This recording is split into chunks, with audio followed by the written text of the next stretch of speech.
Resident Evil. Back at it again. Oh my god, I got so many saves here. We have a busy stream ahead of ourselves, folks. Is my green screen acting all funny? Or is that just that? It's fine. It's fine. No audio? No fucking audio. I'm going to be building my first PC soon. And with the money that is, there you go. With the money that is going to be spent on that PC. Holy shit, look how dark that is. With the money that's going to be spent on that PC, I should probably just also buy a proper capture card while I'm doing that. Alrighty. So where we were last week, we've just gotten a new key, right? So basically, we're now going to go back and retry all of these red doors because we've got a key. Let me check my inventory here. We've got key. We've got the grenade. Oh, I went grenade launcher on at the end of the last stream. I was feeling spicy. Let's get spicing outside with our grenade launcher. And yeah, so we are going to be playing Resident Evil for the first 90 minutes of this stream, and then we are going to be talking about Game OT Year. Okay, let's see if I can try this again and not fuck it up for myself.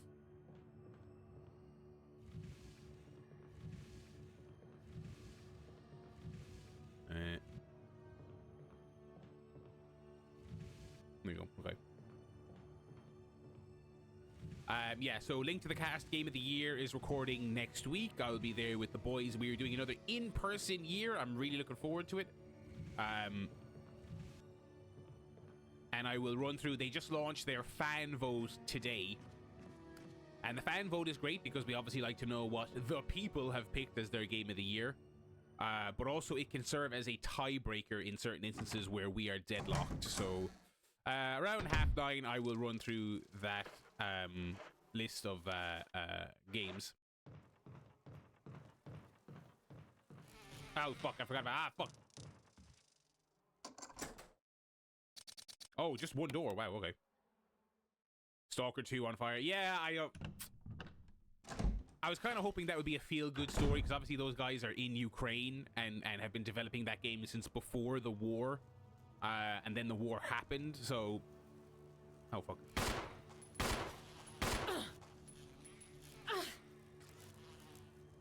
Oh, is there a hide here I can kill? Try and... Because it really looks like these guys are just spawning endlessly. Ah, Jill, come on.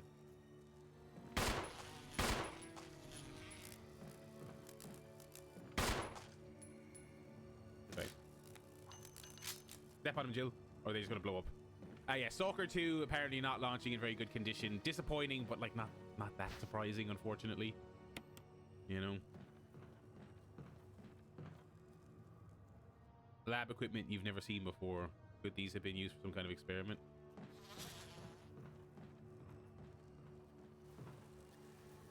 A corpse with a contorted expression on his face. He's holding something. It's a freaking Joker. Will you take the insecticide spray? Let's fucking go. Okay, oh, there's got to be a... Yeah, okay. Ah, fuck. It's too dangerous to go any further.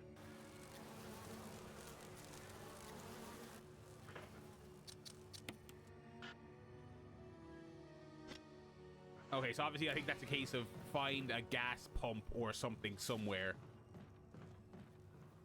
Yeah, the reviews for Stalker are Stalker 2 are pretty much kind of like no, I don't know the password. Are pretty much kind of like, if this wasn't so broken, it would be good. You know what I mean?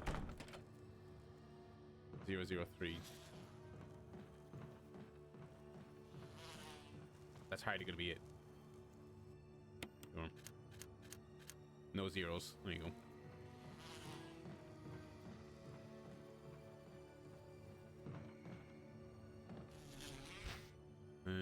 Red herb, sure. Ah! Wait, what? Fucking nowhere else for me to go. Two locked doors and... Two locked doors and the insects fucking room. All right. Let me double check this key panel here.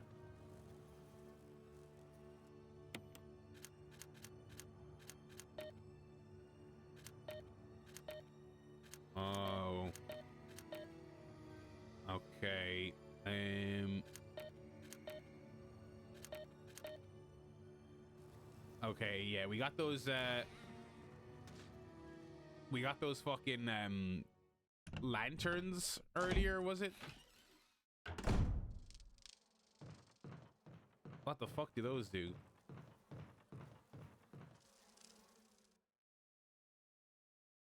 Or did I collect those, or do you just light them and then you just look at them? I'm not sure. Let's go look at them. Oh no, I didn't collect them. They're still physically in there. Great. Awesome. Okay, what? You only give me one box to cover the whole. Motherfucker.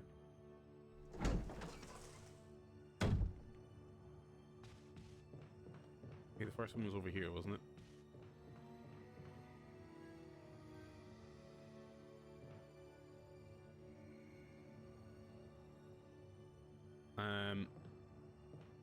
Okay. Not super clear on that. There's one down here.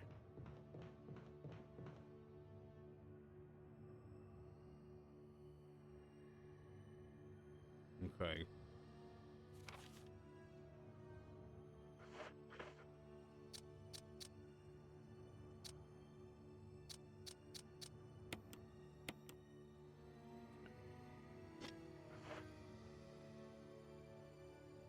Challenge with a green light. Okay. Hang on, let me open up a drink here first of all.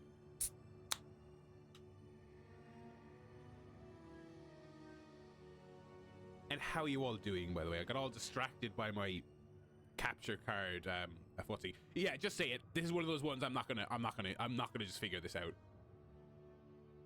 Or if there's a hint you can give without just saying it, but if there's no hint, then because I'm already fucking stumped on this. Because it's not the book. I remember I got the book, and I was like, and everyone was like, no, don't use that yet. Pool. Okay. Okay. Okay. Some billiard balls. 2, 3, 4, 5, 6. Okay. 3, 5, 6. There doesn't seem to be anything even about the order, but okay, hang on. So it's 3, 5, and 6.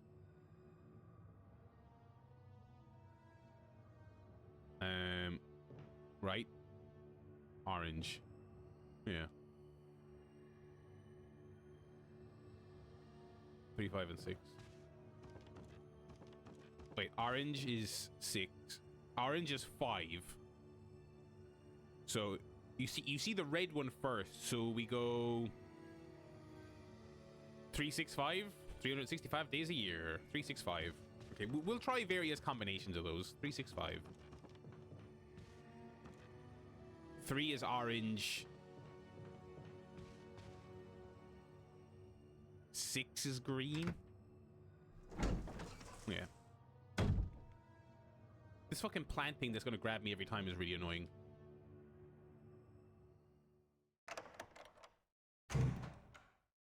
I badly need to tidy this office. I feel like last time when I was last week when I was talking about streaming, I was talking about how happy I was that I tidied my office. It's got a bunch of fucking monster cans in it now again, which I only have myself to blame.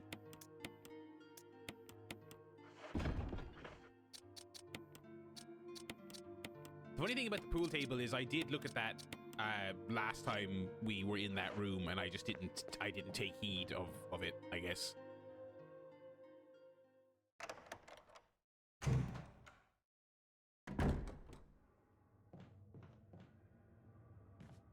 Yeah. So yeah, I was celebrating my tidiness last week, and here already I've destroyed this office again. It's like I haven't destroyed it. It's not that bad, but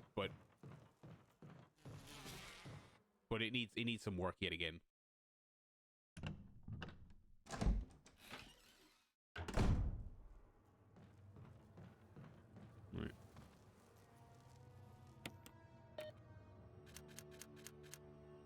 Right.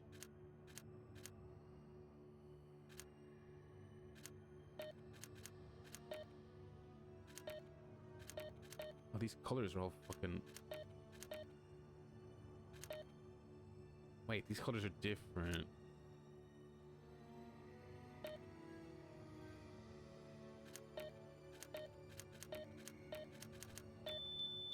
Is that right? Oh, it is. I was not expecting to get that the first time. I was certain I'd fuck that up. That must be really hard if you're colorblind, because those colors aren't even super similar.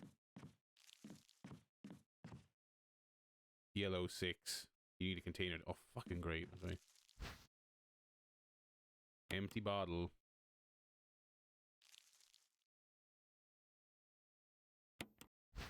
Yeah.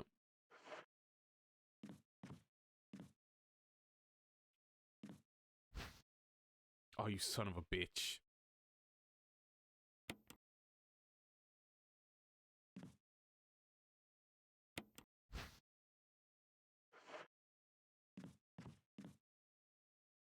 It looks like a water tap. The fuck is a water tap, Jill? Jesus. Something written on the wall. Oh! Ah! Ah! the truest horror of all! Oh, God! Oh, God. Wait, no. Relax. Okay, no. This all... Okay. 1 plus 3 equals 4. No, we know that. No. We know that. Okay, shut up. Everyone shut up. 4 plus 6 equals 10. No, we know this. No, come on. We know this. Okay. 4, 10, 1 plus 67. Okay. Okay, what is the significance of that?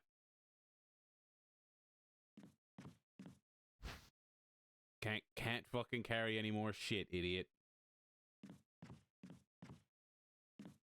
But what? I'm unclear on what I need it for.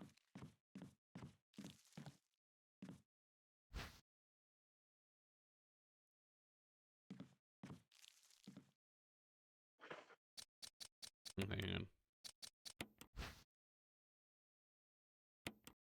You can synthesize J-Volt using this what?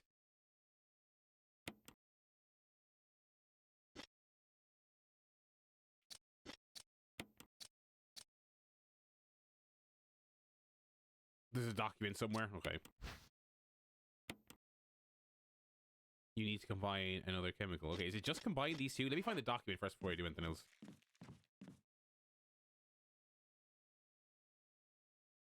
Okay.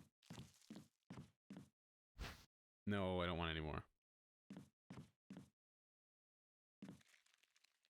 No. There must be a fucking document. Can I just combine these two? You failed. Okay. Okay, Barry, you're missing something. Okay. Is there a document here of that? Oh, these cameras. Oh my god. Water. Okay. Water 1, red 3, purple 4, yellow 6. Okay. So red is 3, purple is 4. What am I aiming for? 10, 20?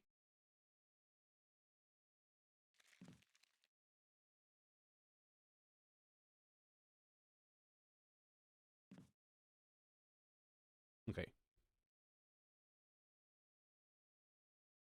Purple. Okay. Let's mix red and water.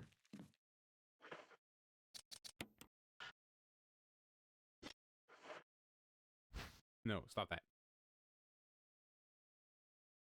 Yes, okay. And let's mix red. Okay. And let's mix that. They'll give us 4. Okay. Right. Okay.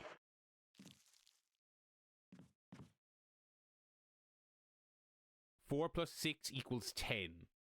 Okay. Take some. I love some 6. We love 6, brother.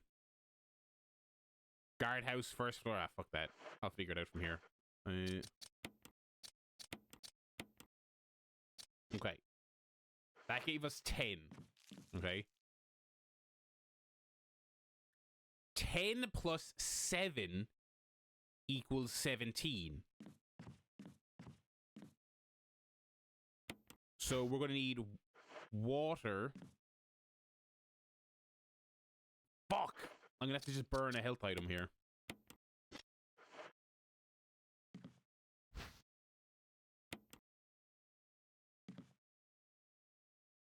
To be fair, I have 1,000,000 health items, so we'll live with that. So we're gonna get... No, fuck off. We're gonna go 7. Alright. 10 plus 7 equals 17. Okay. And then 7... red is 3. Right? Red is 3. Okay. Okay. J-Volt. Or, wait, V-Jolt, Barry. I'm not dyslexic, but... I mean, you'd be fair for thinking so, as I literally just read that backwards. It's a distinctively brown liquid. 27 Skate is rating. Thank you very much. Nice to see a new name in the chat. All right. And welcome to your crew also. All right. We've got... Okay. We've got this crap. No. Don't take any more. Don't take any more. Thank you very much. I appreciate it. I appreciate the well wishes. I'm solving a puzzle with relative ease so far. Okay, hang on. No. Examine. Okay. It's a distinctly brown liquid. What?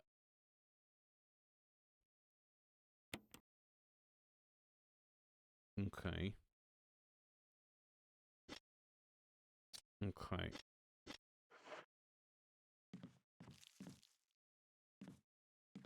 All right. So what next? I suppose.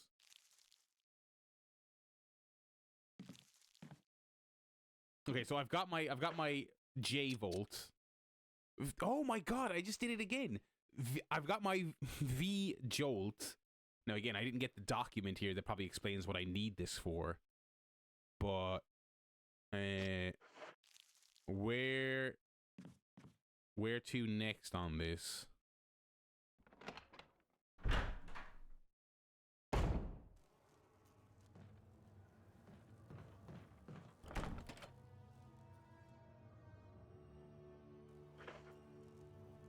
I'll find the document soon. Okay.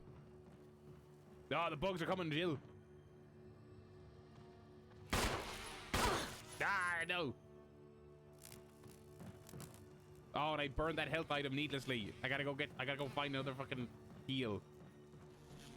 Run, Jill. All right. Try not to get attacked by the big monster. All right.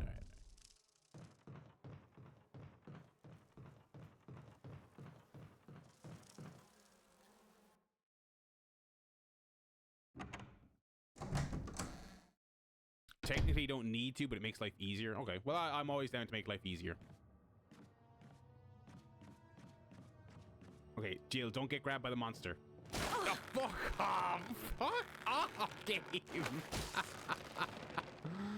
Jill's like, give me a fucking break. Is there no way to dodge that?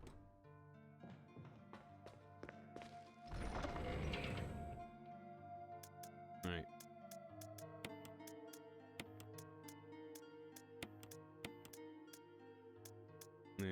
Mixed herbs.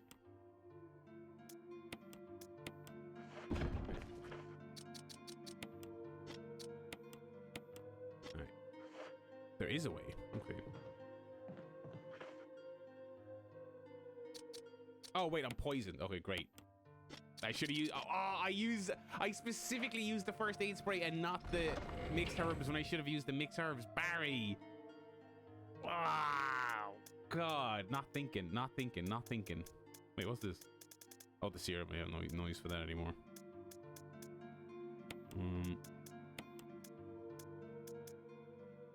Yeah, I was pushing the boxes. Is there a second box I can push? Because there's 2 holes. Is there?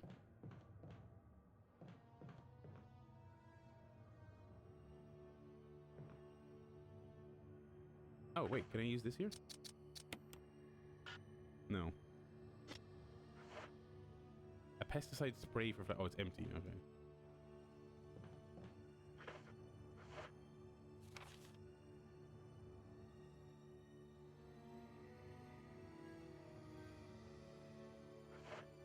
There's a bigger box. Okay.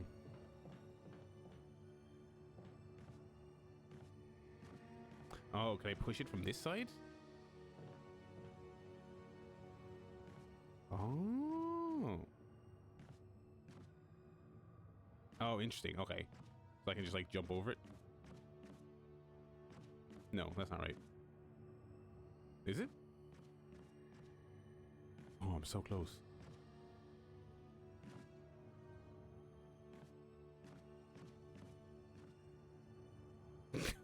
Jill's just like pointing the gun down.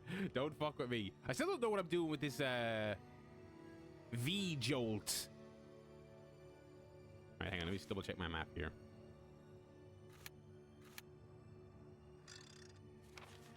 Courtyard.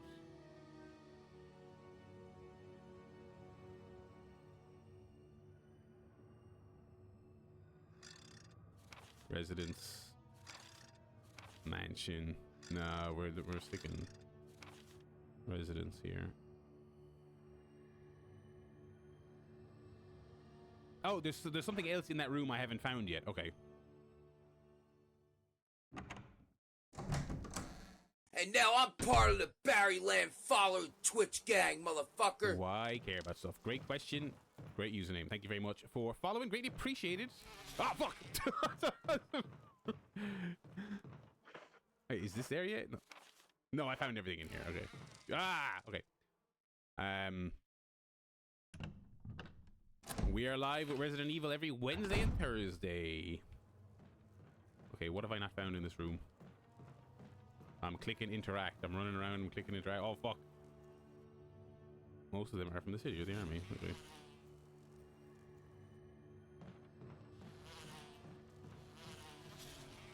That could be you've never seen before. Could these have been used in some kind of experiment? Yeah, good guess, Jill. Oh, wait. It's the fucking red, it's the red herb. Alright, let me get a moment's reprieve in here. Where am I taking the V-jolt, folks? I'm just gonna ask you straight out, because I have no fucking idea. Something in this room is making fucking noise. It's gross.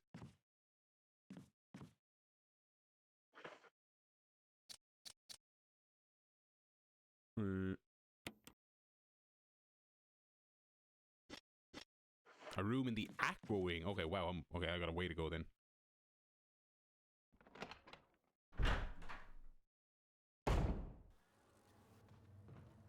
I use it on a big plant.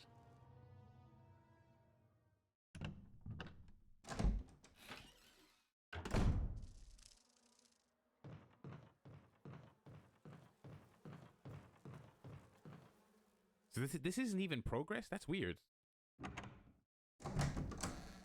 If this is like, I have no clue where the critical path is then. Alright, let's see if I can do this.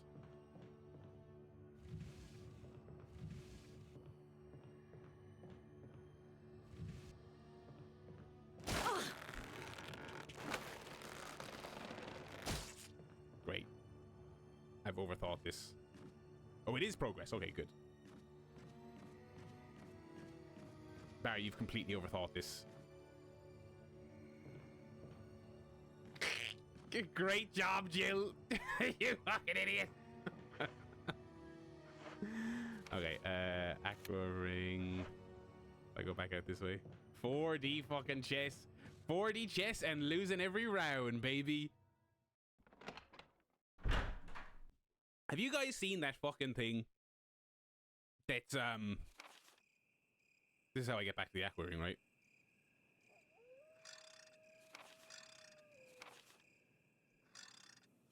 No, I've gone the wrong way. No. Okay. Have you seen that thing, right? Wait, why is the fucking capture card after stopping? damn capture card. Come on, buddy.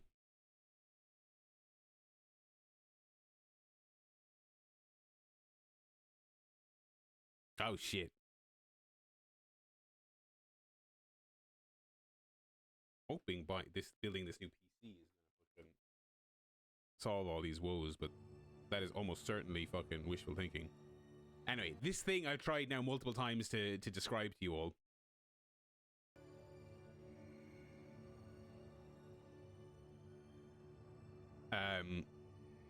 Boxing chess, where they alternate rounds of boxing and chess. Have you guys fucking seen this?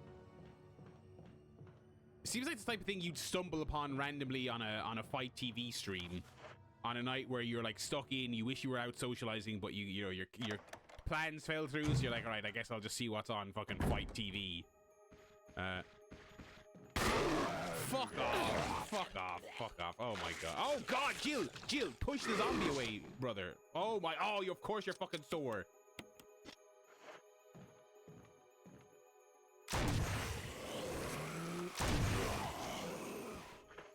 Please fucking die.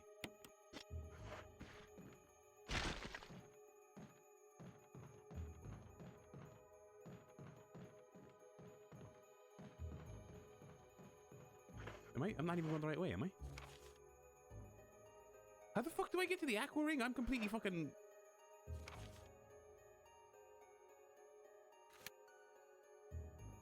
I'm completely lost. How do I get to the aqua ring?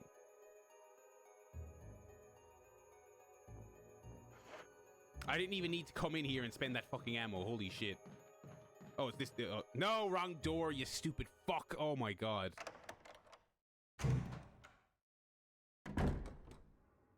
Yeah, like early COVID, you could really just have a whale of a time. Like, just seeing whatever was like a loud run on on fight at the time.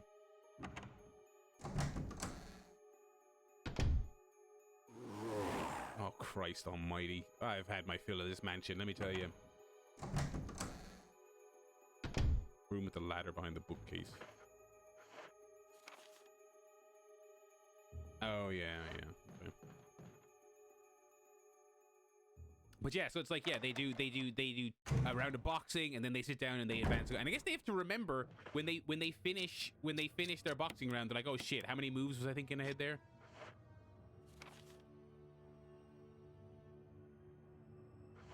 I have to go fucking... Oh God Almighty! Just grab me. Just fucking do it. Yeah. God damn it.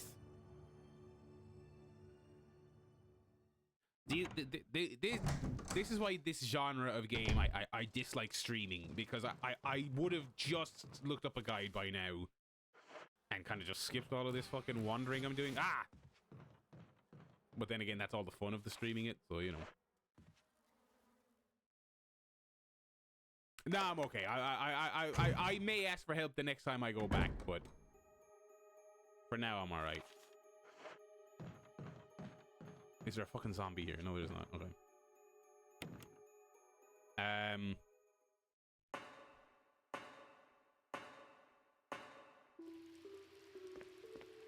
Alright.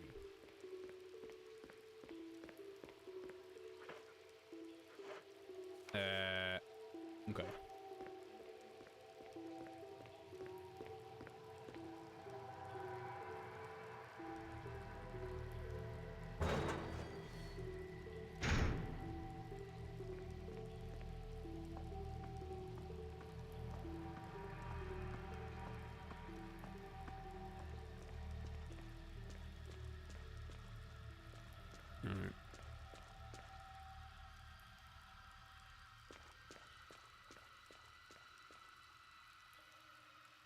I like the aqua ring. It's a cool location.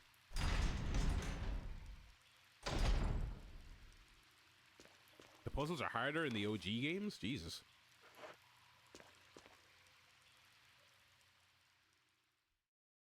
I'm trying to think if I played any... I think I've played many of the original games for varying amounts of time each, but not many. I haven't finished any. No, this is not where we're going. Oh, you finished the Crash trilogy? Very nice. They're good fun. They're good fun. The first game is legendary. It's not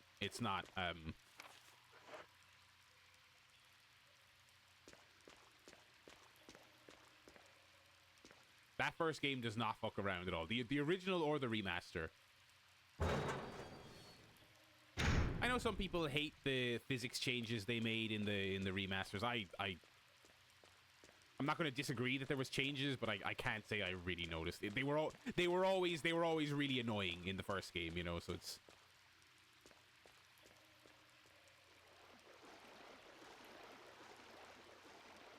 no.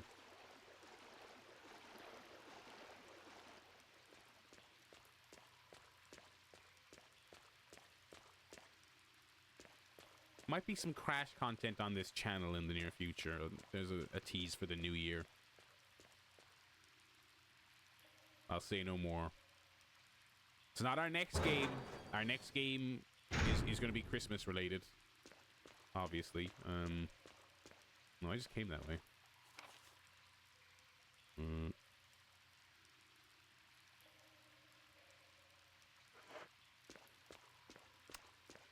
There. I won't say anymore because I don't like teasing things that are like one or two playthroughs ahead. I like typically just focus on the next thing.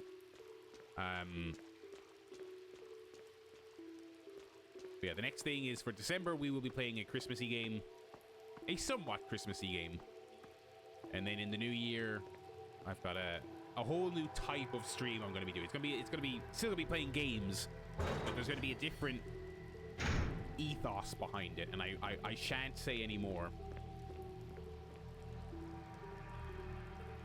Oh, you can't go through here. Okay, never. Okay, well then.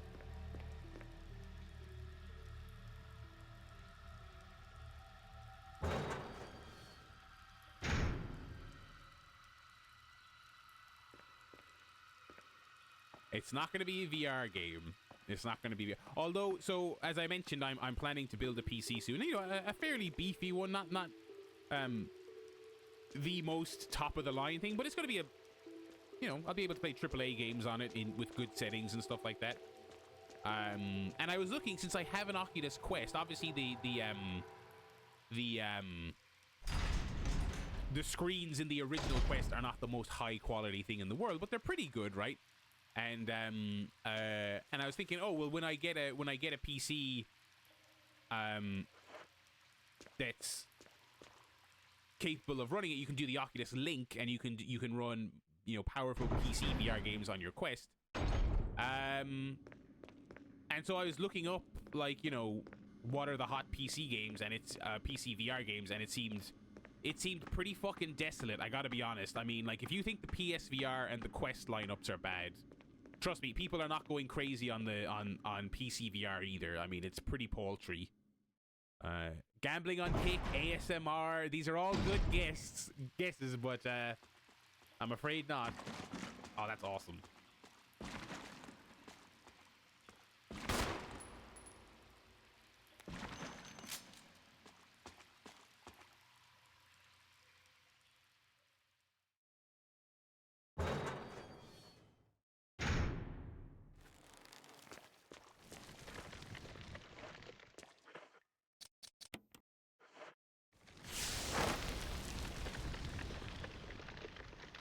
Thank you for the assistance in the chat. I would not have remembered this fucking thing.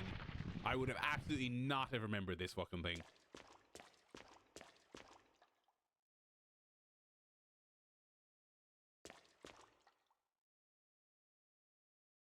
Is there anything else in here, or is it just doing that?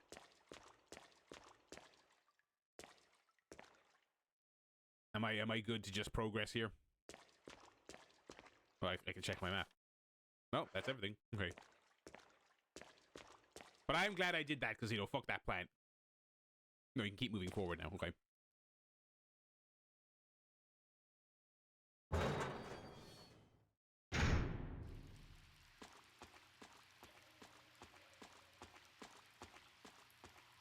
Oh, this area is cool. think PSVR 2's had a better year than PS5. That's a spicy take, but I don't hate it. I don't hate it. I mean, I know there's always going to be bugs early on when a new piece of equipment launches, but the PS5 Pro stuff seems so underwhelming. I mean, so underwhelming. You know, some games like Silent Hill 2 are like actively broken by their patches and you know, the whole Mark Cerny promise of, you know, no more choosing between performance mode and image fidelity. Now you'll be able to play games in 4K at high frame rates. It's like, oh, they all still have it. They all still have it.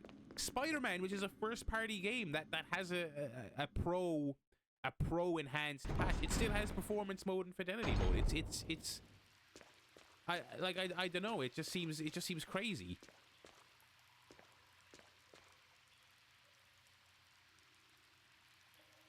Yeah, there's even more modes. Spider-Man has it has performance fidelity and then pro performance and pro fidelity. It's like, oh my god. I will say, if you are someone who hates that stuff, right? If you are someone who hates console games having PC style settings menus, if you come to console gaming to not have to deal with that stuff, I have bad news. That is the future. That type of thing is the future. Not only are you going to have to choose between your, I think they're going to get more complicated over time. I think we're going to have, I think consoles are going to go more PC. Like, first of all, it's going to become standard that I think console games are going to start asking you, like, hey, do you want to use PSSR or DLSS or what's the AMD one, FSR? I think that type of thing is going to become extremely common in the consoles. So if you don't like that, and I get it, I'm not saying it's good, but that's the way it's going. Yeah. So but yeah, the thing about PC VR, when I was looking on Steam, I was like, all right, what are the big games on PC? Is like, it seems like Sony and Facebook are going out and they're getting deals done, exclusivity deals. Like the Batman Arkham game is exclusive on the Meta stuff. Sony has its handful of things. Oh no, I've been this way. Oh, can I use it from this side? Yes, there we go.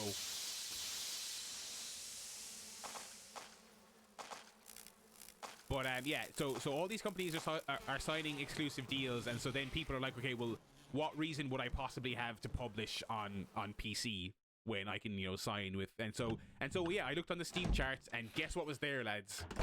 Beat Saber. Beat Saber, super hot VR. You know, all the stars. And as we've said multiple times on this stream, and it was originally, you know, Jeff Gerstmann was saying it for years. If people want the VR space to thrive, these companies would be better off working together to fund good games that are multi-platform on the space, so that more people can be like, oh, VR is cool. It doesn't matter which one you get. VR in general is cool. And then a couple of years down the line, you sign your exclusives, you make people buy your one, but VR never got off the ground, you know. And so now, obviously it'll continue to exist, but it's going to remain so niche.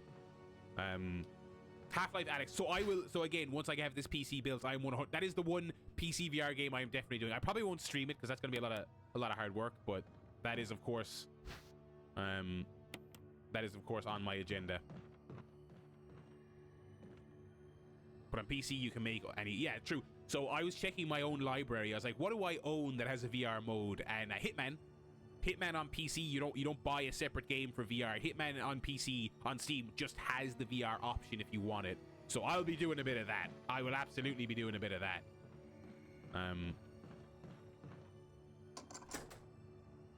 Discard that motherfucking key.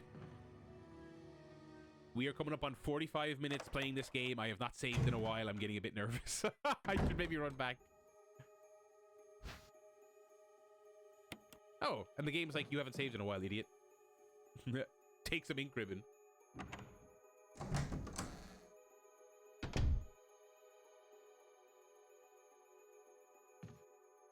It's full of dirty water. It's full of dirty brown water.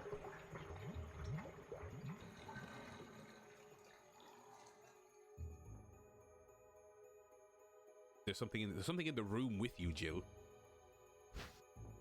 You take the fucking dagger? Hell fucking yeah, I will.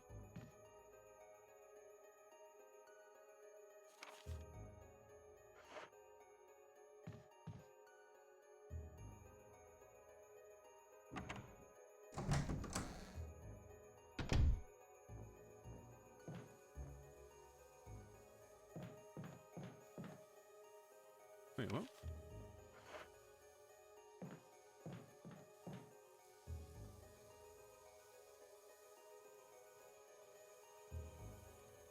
There's allegedly a typewriter in this room. Where?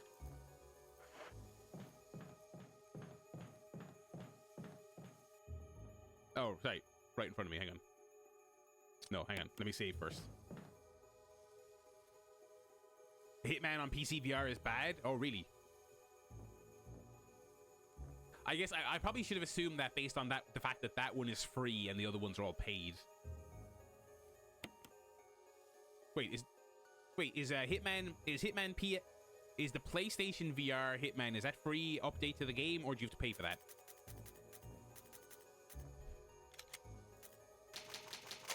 See, I thought the Quest Hitman VR was the bad one.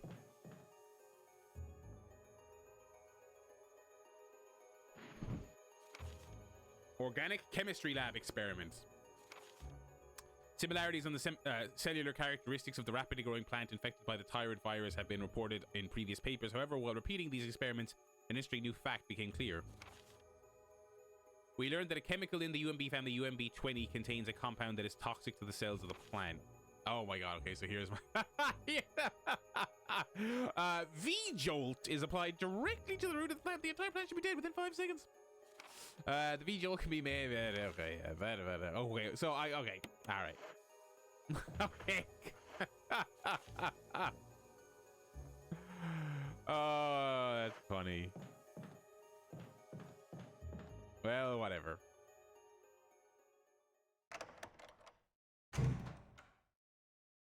You use a standard controller on PC? Yeah, that's disappointing. It's blocked on the other side. Right, where am I going actually? Because I'm kind of like, all right. No, we're not going.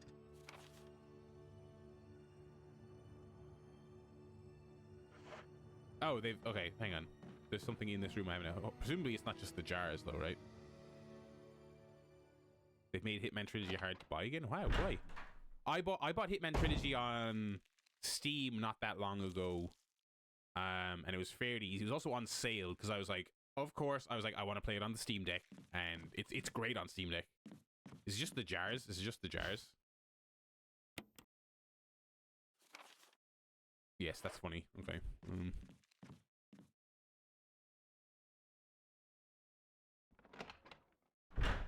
Oh, I think I also claimed it on Epic. Actually, yeah, now that you mention it. Now as a part one, they've fucked up that whole situation multiple times over. It's very frustrating. Okay, how? Okay. Okay, so this door is blocked from the other side, so I'm not... That's what it says, right? Blocked. Okay.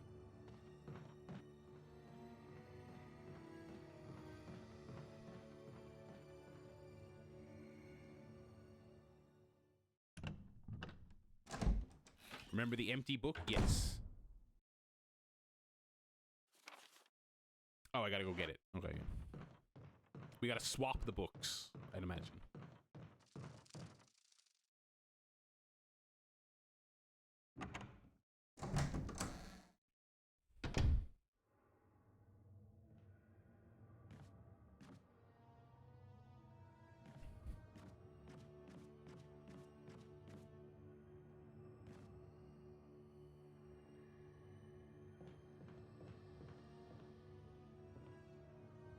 What way are you doing this, Barry? My god.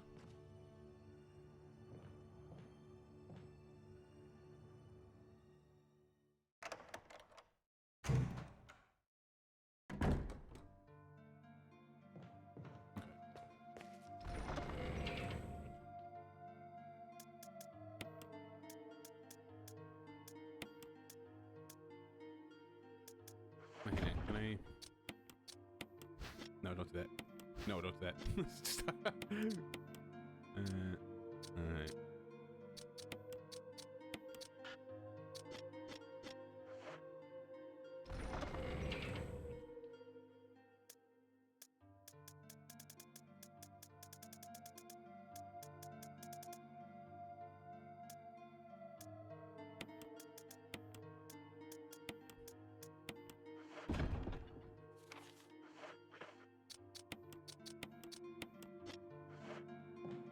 Oh, the book, Barry, the book. That's the whole thing you came to get. That's the thing you came to get, Barry. That is the fucking thing you came to get. Okay.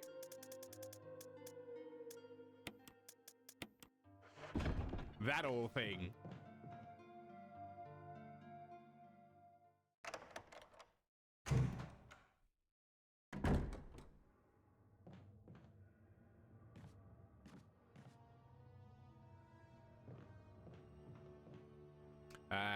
Again, so we're about 50 minutes into this stream. In about 40 minutes time, we're going to switch over from Resident Evil to the Game of the Year conversation. We're going to look at the link to the cast nominations, but we're also going to, if we've time, we may also take a look at the Keeleys. I think there's some interesting conversations stemming from the Keeleys this year. We'll see. We're going to focus on the link to the cast stuff because they're my boys and I'll be on that show. So, you know, that's the real priority. But,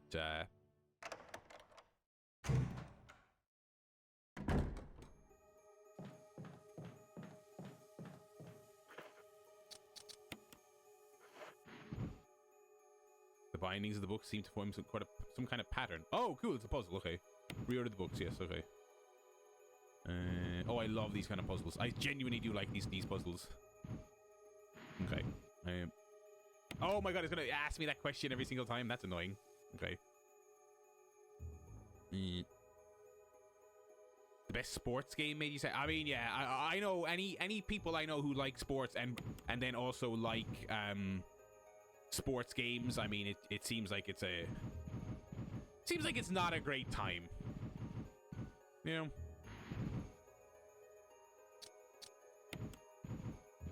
And feels like it hasn't been a great time for many years for sports fans, to be honest. Sweet.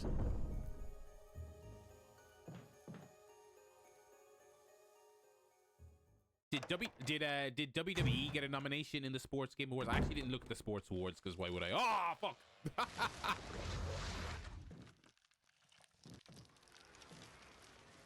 Mark, how you doing? Here in time for the link to the casts. Oh shit! Before that, though, folks. Oh, what the hell is this thing? Where'd you get that fucking Jill! thing? Shoot it, Barry. Shoot it. Shoot the motherfucking flamethrower. Yeah, boy!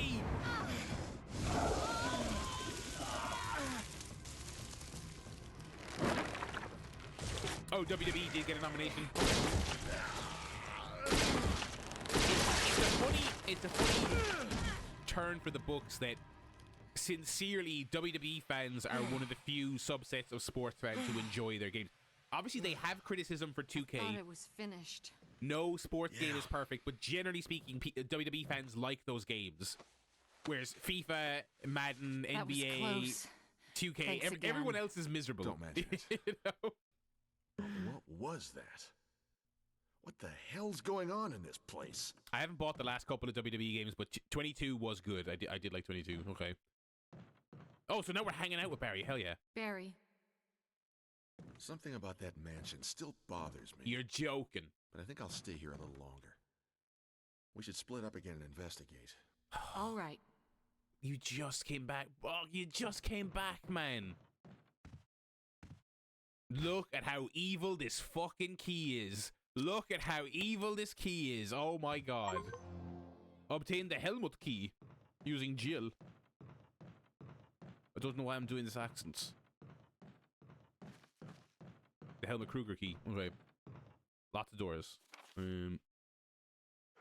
Let's go upstairs.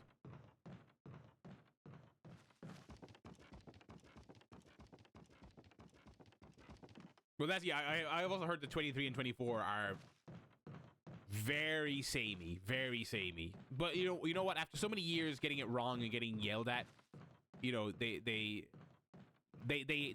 figured it out, and I think, like most sports games, when you figure it out, you stick to your formula, you know.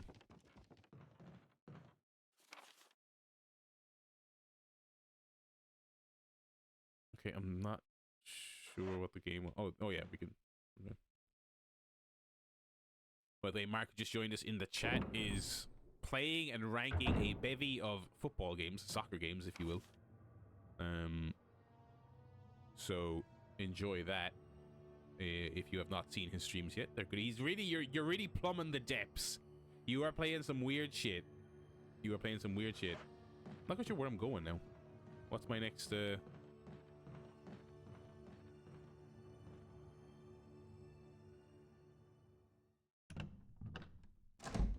Where's my next destination? Right. Oh, there you go. Oh, my friend Wesker, who's totally not suspicious at all. Jill, so you're safe. That's what I was going to say. That's what I was going to say. I apologize. It was all I could do to protect myself against those strange creatures. I understand. Anyway, it's good that you're safe. Did you notice? Barry, he sounded a little flaky. Now that you mention it, yeah. I'll keep a close eye. Maybe it's quite natural under these circumstances. It's not really our standard operation. Jill, our first priority is to get out of here. I agree. There are still rooms in that mansion we can't get into because they're locked up. Shit is fucking locked. Okay, if there's anything, I'll go back to the other mansion. I'm counting on you. I do like how they played in this game, because obviously, like, we know in 2024 we're playing this, you know, okay, Wesker's, you know, dirty, obviously, right? He's a bad guy. But it's kind of like you constantly stumble into Barry, and he's constantly like, oh, anyway, Jill, gotta go. I'll see you later. And then Wesker shows up, and he's like, oh, fuck, look, we gotta get out of here. Things are not great. So you're kind of like, yeah, you know, I don't know what's going on here, but Wesker seems on the other. But Barry is constantly making excuses and constantly kind of fucking off into the distance, you know. Wait, am I going the right way? Yeah.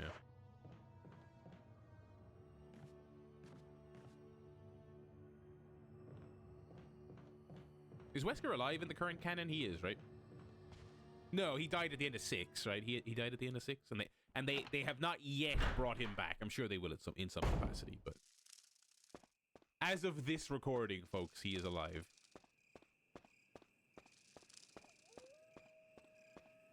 At the end of 5. Okay. Yeah.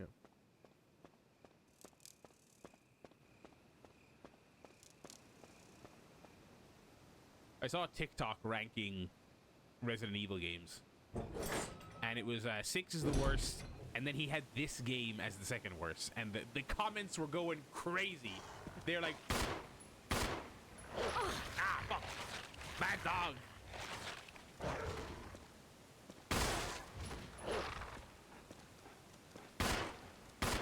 Oh, it's like Elmo when I'm 5 minutes late with his dinner, motherfucker.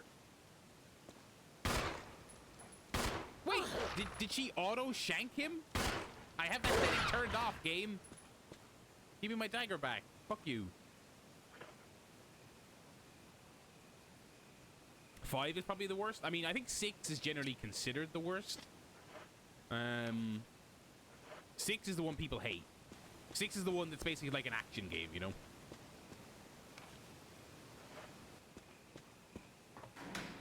Five has the problem of following 4. 5 is not bad, but it's definitely a step down from 4.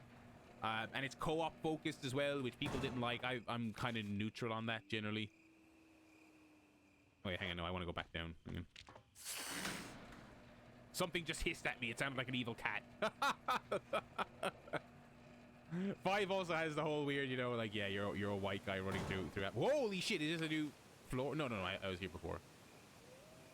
Oh, I can't pick these. I can't pick these. Okay.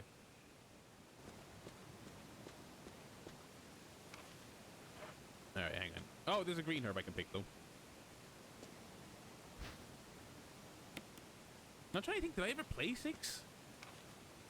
I actually don't think I played 6 because the word of mouth was so kind of like, don't bother. You know what I mean? At the time. The battery has been taken out. Great.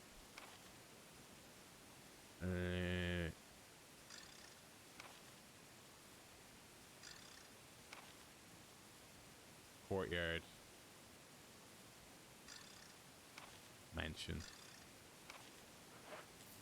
Okay, we're going back to the mansion. I think that's what we're doing.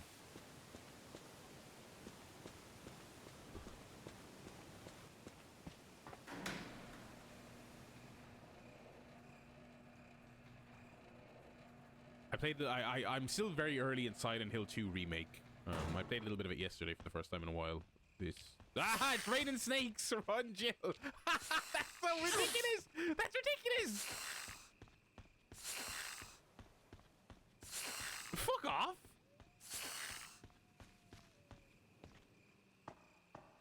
Fuck off!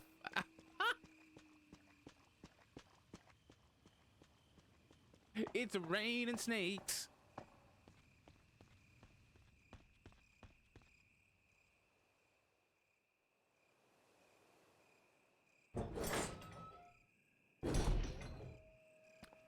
Silent Hill 2 remake is pretty fantastic.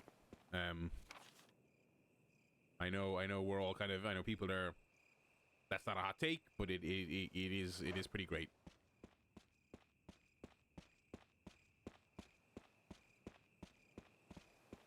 Walks the impossible line, you know, between improvement but still holding sacred certain things, you know. Oh hell yeah.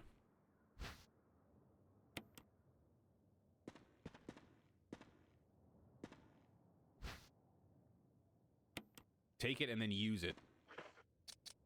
You are fucked up. And then take this. Yeah. And then take the ammo.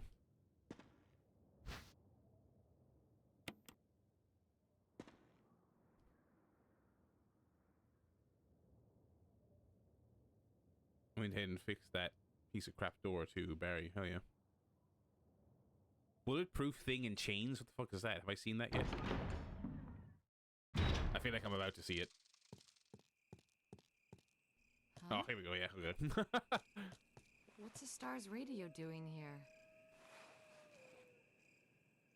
Hello?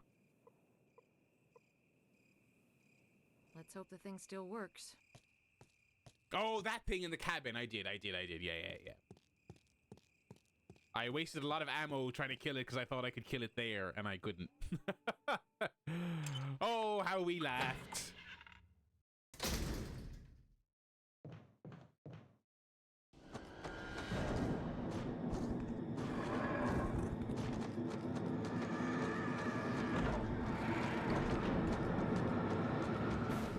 Jill behind you. Oh fuck! It's the fucking monstro.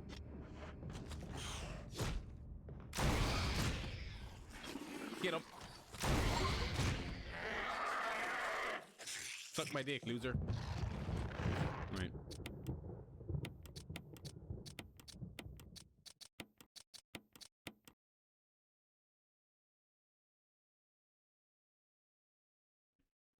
I see doubters in the chat. I see doubters in the chat. I see doubters wondering if I'm going to be capable. I was fucking ready for that. I'm fucking teabagging on this asshole. Yeah. Do the Jill on him. Oh, that's not funny. Okay, anyway.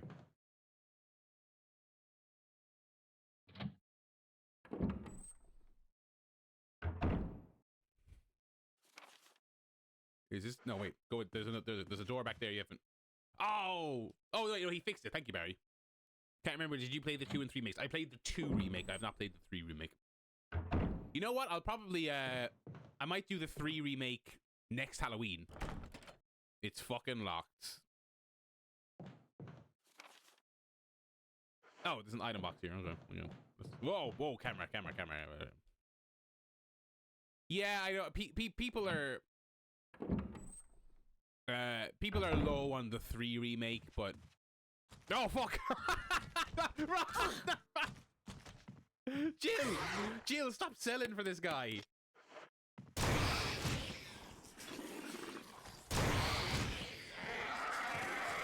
Jesus Christ! But I think those remakes are of a certain quality anyway. That even if it's not, even if 3 isn't like amazing, I'd like to play it. I'd like to play it, and it is short, as Mitch says in the chat, by all accounts. How's my health doing? I'm fine. We're fine. We're fine. How are we doing for time here?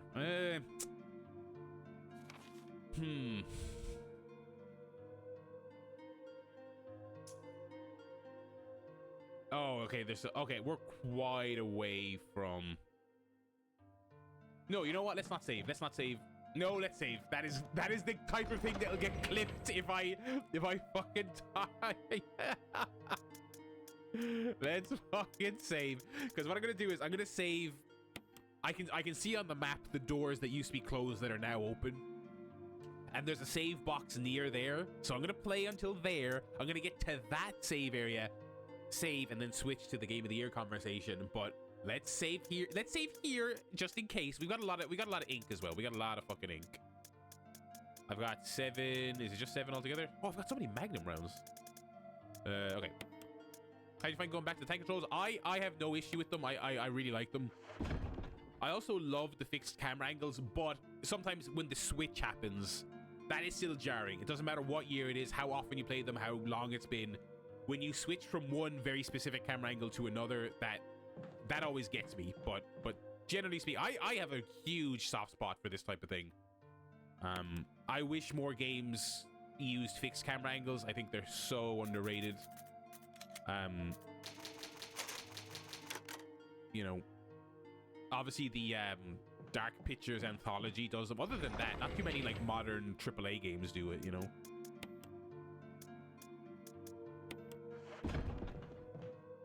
All right, so we are aiming to go do my weatherman. Do your weatherman, Barry. We're going to the western side. There's 2 red rooms there, and we're going that direction.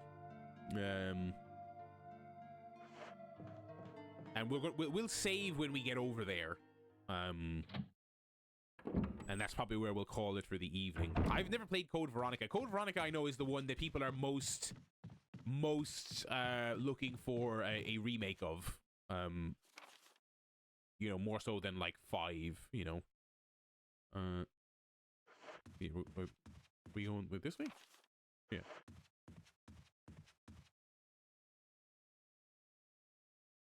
I had a friend growing up. He was my designated hardcore Resident Evil fan friend. He was the guy I talked about. I watched the movie with, and he fucking loved the movie. He loved pretty much everything they did, right? And he fittingly for a Resident Evil hardcore, he fucking loved Code Veronica. Oh my god, that was his game that he would just never stop talking about. You know, that was his goat. You know what I mean?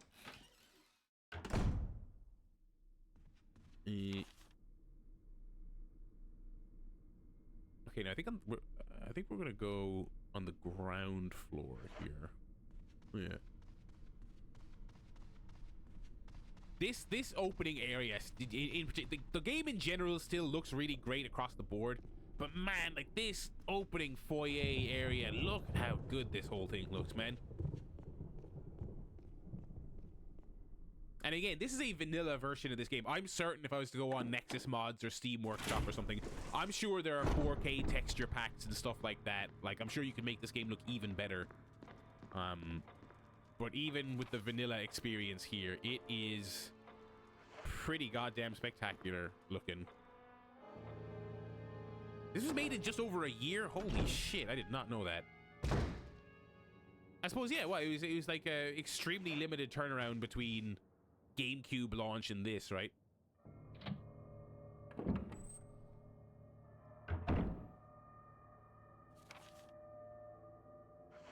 Okay, we got a red room up here. Red room. Okay. Oh wait, I've already been here, haven't I? Yeah. Okay. Never mind.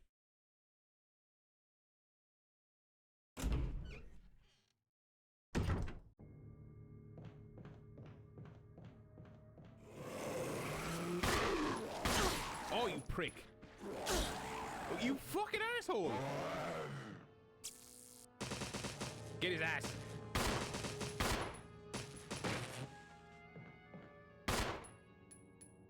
He's definitely not dead. Oh, he is dead. Mm.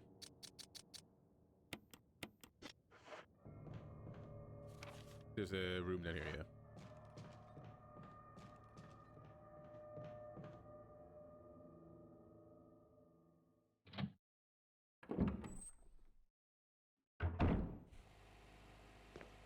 Oh, this room.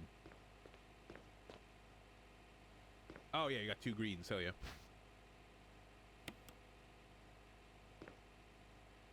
Okay, so I'm completely misreading the map because this is all shit we've already been to. Okay. Alright.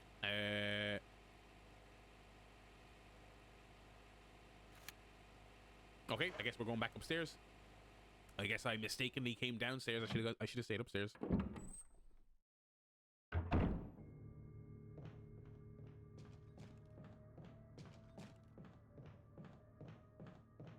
Oh, that guy's gone again.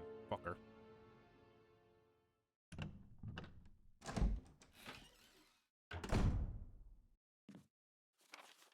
Oh, we're near another save room.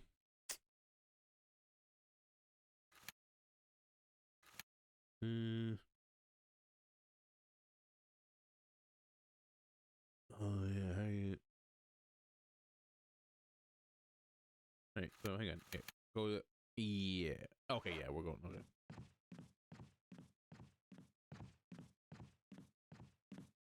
Do I want to save here? I got healing. No, okay, we'll keep going. We'll keep going.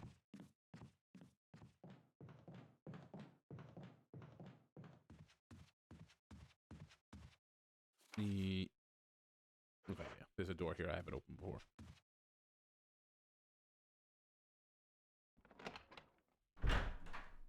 So on the subject of Game of the Year, which we're going to be talking about momentarily,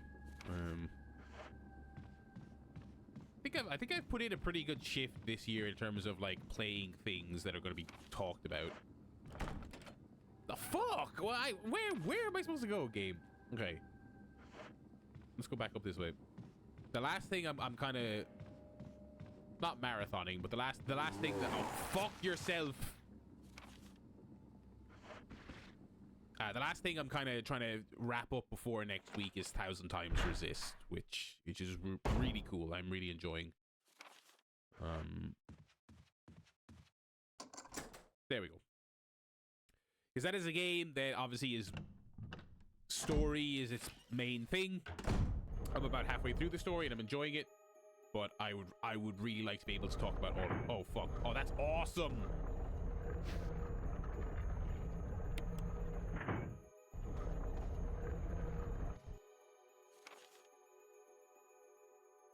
Yeah, I've started Lorelei and the Laser Eyes, and it is super cool, but as I mentioned in our Game of the Year chat, I mean, I will just put my hands up and say, I am too fucking stupid, man.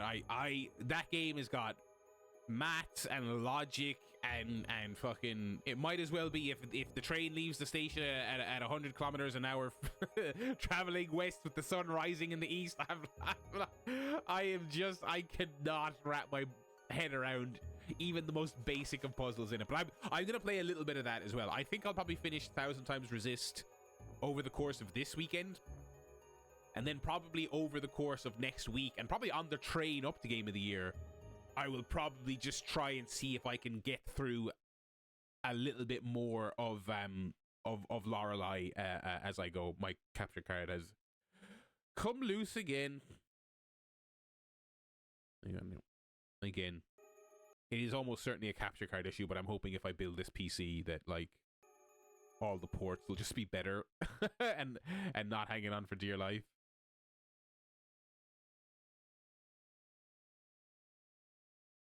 Come on, game. Again, as I mentioned before, though, this is also a like genuinely. This is like a €5 capture card I got on Amazon. Maybe not 5. It wasn't 5, but it was close to 20. Not even 20. Oh, I am so looking forward to, by the way, because shortly after Game of the Year, I save up my annual leave through the year, and I just take most of December off, and I don't do anything. I'll go to my requisite Christmas drinks, 12 pubs, so on and so forth. I do nothing in December. I take a shit ton of time off work. I got a lot of shit lined up that's just for me. Not streaming, not game of the year crunching. I'm gonna play Golden Idol, which we have that in common, and probably something just completely ancient that has nothing to do with anything. X Day is drawing upon us. Uh-oh, we know what that means. Execute the following procedures within 1 week. Prompt actions are demanded. Lure. Oh my god, this is villains plan.png. Lure stars to the estate and obtain BOW's raw combat data against stars. Collect 2 embryos of each mutated specimens as samples, including the tyrant. Dispose of the tyrant. Ensure complete disposal of the Arclay laboratory, including all personnel and test animals. Disguise their deaths as an accident when the above procedures are executed. Report to headquarters for further instructions. If for some reason you are unable to execute the procedure by the deadline, report immediately. In case of emergency, report directly to extension number 5691. Remember that. I have not. So I'm going to play the first Golden Idol. I haven't played any of them, so I'm going to play the first one. I got it on sale ages ago, absolutely ages ago. Good luck, Umbrella Headquarters, Umbrella Inc. Okay. Oh, this is pushable. That's nice. Okay. Jill, stop the horseplay. Come on. Okay, what was that number again? I've already forgotten it.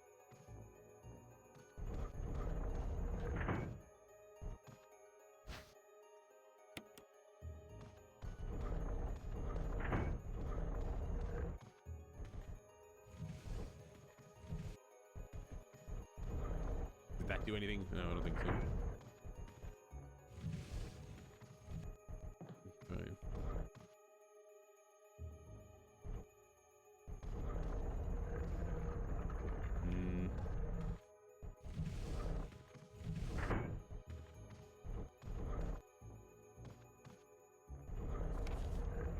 Okay, what does this game want me to do? Okay.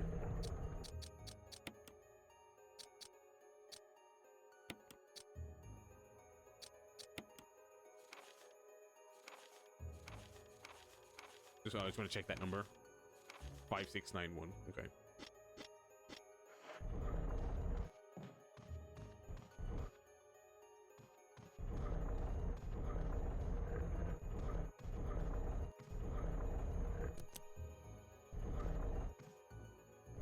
Oh.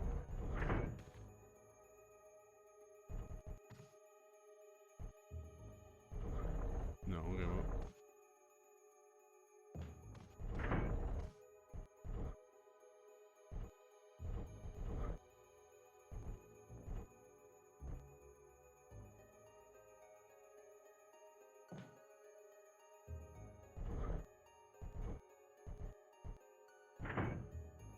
Okay, and that does what? Oh, I knocked my capture card again. Oh, son of a bitch.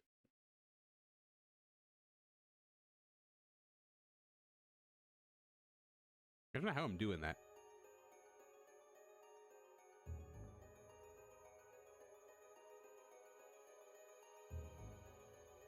There you go. All right.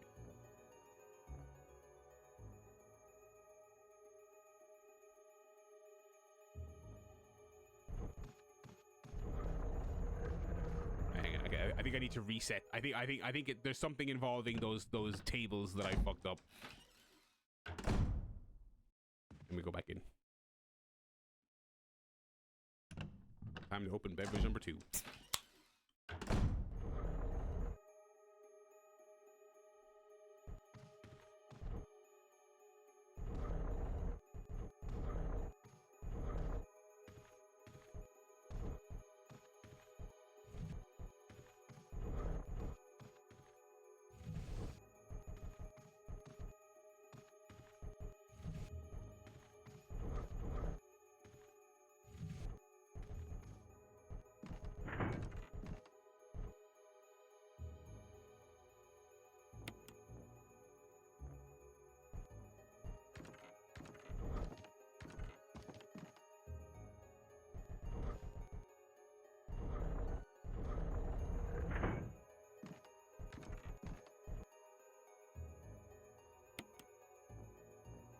Okay, I'm hearing the clank noise, but it doesn't...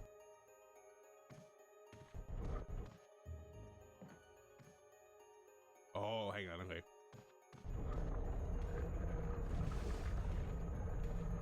This is an annoying puzzle, you say.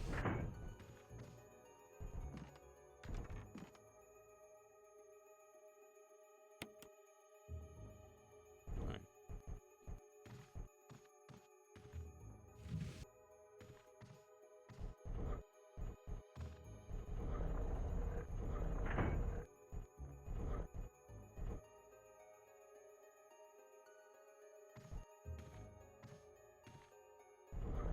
No, I thought is it like sneak around?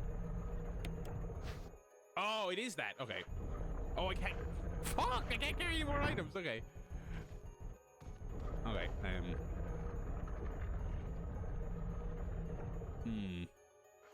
Gotta be fast. Okay. I'm near a save box, right? Yeah. Okay. Right.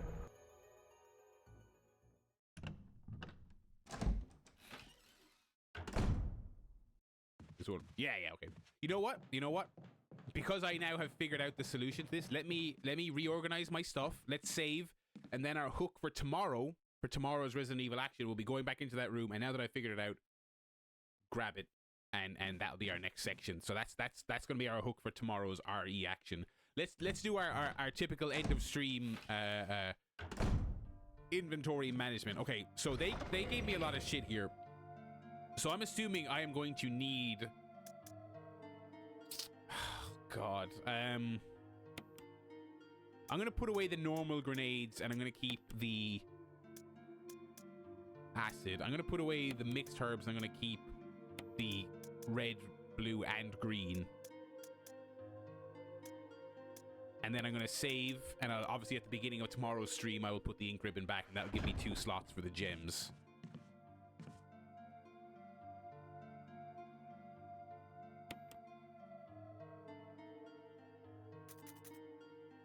Okay, what's my oldest? 10. All right, that's good progress. I think we made good progress there. I needed a little bit of help for some of it, but you know, whatever. Okay, we'll be back, same bat time, same bat channel for more Resident Evil content this time tomorrow. For the remainder of this stream, we are going to be looking at Game OTY, which I'll just leave this in the YouTube upload. You YouTube folks can contribute, and I will leave a link in the YouTube description as well for the poll. Alrighty. So for those of you who do not know, I do join the Link to the Cast boys every year for their Game of the Year discussion. They are, of course, a weekly gaming podcast. Link to the Cast on all your beloved podcast services. They do a weekly show talking about games, movies, a little bit of wrestling here and there, although not too much, thankfully, and all that kind of good stuff. And it's a great show weekly. And then I do join them in their Game of the Year deliberations. And we are also doing it in person this year for the 2nd year in a row. We did it in person last year. I thought it was tremendous fun. And there's a video component to the Game of the Year as well.